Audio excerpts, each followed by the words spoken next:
El 6 de julio de 1812, el español monopolista Martín de Álzaga, quien había sido uno de los héroes en la victoria contra el invasor inglés en los años 1806 y 1807, miró fijamente a su verdugo, quien parecía titilar su ojo derecho ante los nervios de saber que iba a ejecutar a una de las personas más importantes y ricas de Buenos Aires. El rostro del ex héroe no cedió un segundo, y como orgulloso español conservador que no atinó en toda la jornada a rogar por su vida, recibiría su final altaneramente. Ante los miles de espectadores, el encargado de las sogas comprueba que los nudos de la horca estén bien tiesos. Carga el cuerpo como si de un costal se tratara y coloca su cabeza dentro de la soga bien amarrada. La gente gritando no podía esperar hasta verlo colgado. Una vez que el cuerpo se comenzó a mover en péndulo por habérselo soltado, las piedras arrojadas por la multitud terminaron de arruinar el rostro de un hombre que había salvado con su intelecto y su billetera la patria del dominio inglés. Hoy vamos a hablar de Martín de Álzaga por una supuesta conspiración que realizó contra el gobierno de turno, relatando en primer término el contexto histórico, como para poder comprender medianamente la situación y la posible forma de pensamiento vigente en esas épocas. En segundo término, relataremos los hechos que llevaron a sospechar de la conspiración y luego, por último, pondremos en tela de juicio los informes y pruebas existentes, como intentando corroborar si en realidad se trató de una conspiración o solo fue una treta del gobierno para eliminar a quienes no lo apoyaban políticamente. Este video lo hice no solo porque me llamó la atención la forma aberrante en que se castigó a este personaje y a sus supuestos colaboradores, sino también porque por lo general los distintos historiadores, generalmente adeptos a la historia oficial, no tratan exhaustivamente este hecho y, si hablan de él, lo legitiman y aprueban solo por haber sido una conspiración en contra del gobierno revolucionario. Las fuentes de este relato se encuentran en la descripción del video. Yo soy Maxi y esto es Spartax.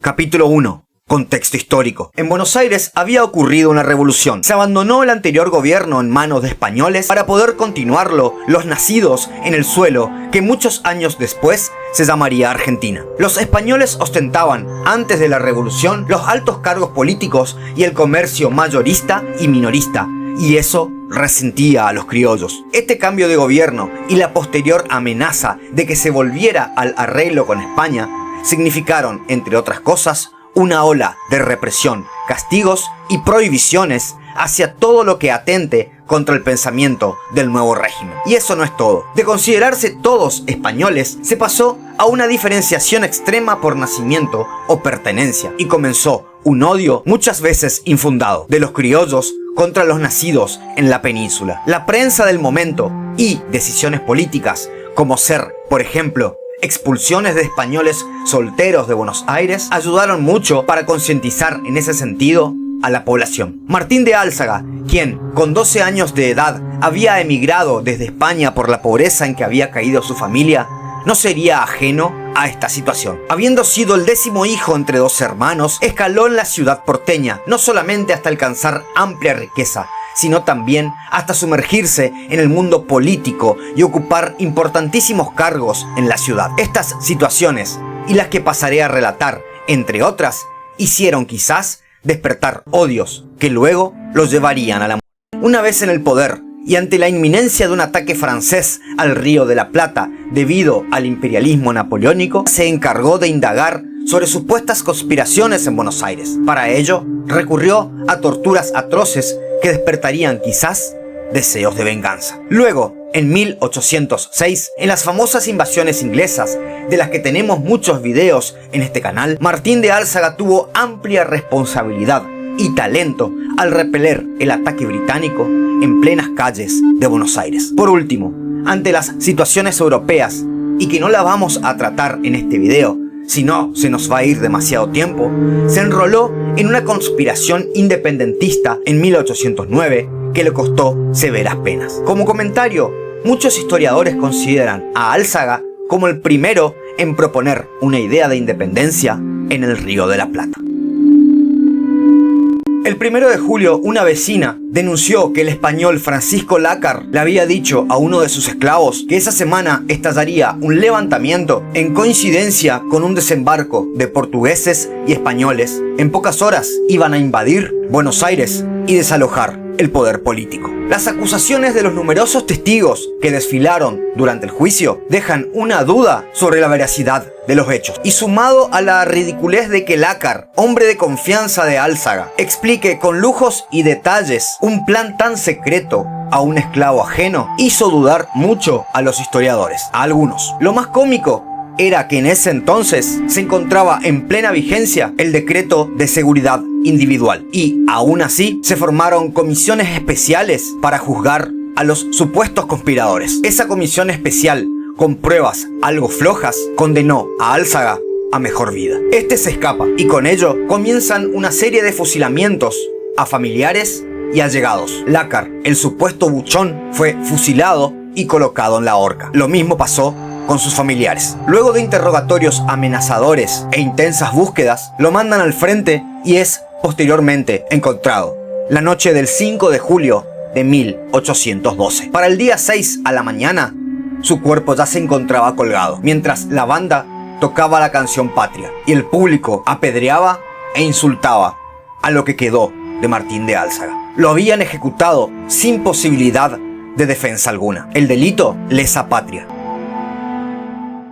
Para muchos, al menos eso dicen algunos historiadores, Álzaga era un signo de la posibilidad de la vuelta de España al poder. Quizás el gobierno debía eliminarlo por significar una amenaza y debieron sacárselo de encima. Quizás fue el chivo expiatorio, la víctima de lo que en sociología se conoce como pánico moral, es decir, un desviado sobre el cual un grupo dominante hace caer un fuerte poder represivo. Ahora, ¿fue real tal conspiración? ¿Existía esa idea por parte de Álzaga y algunos españoles? Al parecer, sí. De hecho, un propio descendiente del mismo, llamado Enrique Williams Álzaga, manifiesta años después que había hallado en los archivos brasileros correspondencia que denotaba que existían contactos entre los conspiradores, el portugués de Sousa y los realistas de Montevideo. Paralelamente a esto, y ya para ir cerrando, documentos guardados en cancillerías norteamericanas e inglesas permiten encarar el complot de Álzaga con otros elementos. Álzaga